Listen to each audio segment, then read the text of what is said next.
මේ මොන හුණ්ඩුවක්ද? හුණ්ඩුව. අනේ මේ හුණ්ඩුවේ නායකකාරකාදී මේ රටට කරන්න අඟහවුරුව සම්බන්ධව අපි ඊටමත් කනගාටු වෙනවා. අතිගරු ජනාධිපති අනුර කුමාර දිසානායක මැතිතුමා ඊයේ පාර්ලිමේන්තුවේ වරප්‍රසාද මැද ලෝකේ රටවල් සම්බන්ධව කතා කරන්නේ මේ රට හුණ්ඩුවක් වගේ මේවා දිනු කරන්න ඕන.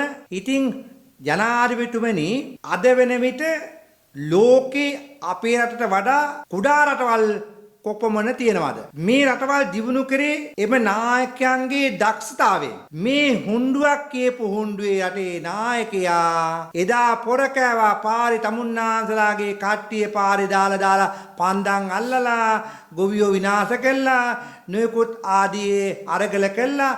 මේ හුණ්ඩුවක් කියන මේ රටේ නායකත්වය ගන්න. ඒ හුණ්ඩුව අරගෙන මෙරට අරගෙන වෙලා අන්තිමට රටට අපහාස කරන එක ඔබතුමා හරිද? ඉතිහාසය බලන්න. ඉතිහාසයේ මේ දක්වා රජවරු රට පෝෂණය කරා, රට හැදුවා, රටේ ගරුත්වය රැක්කා.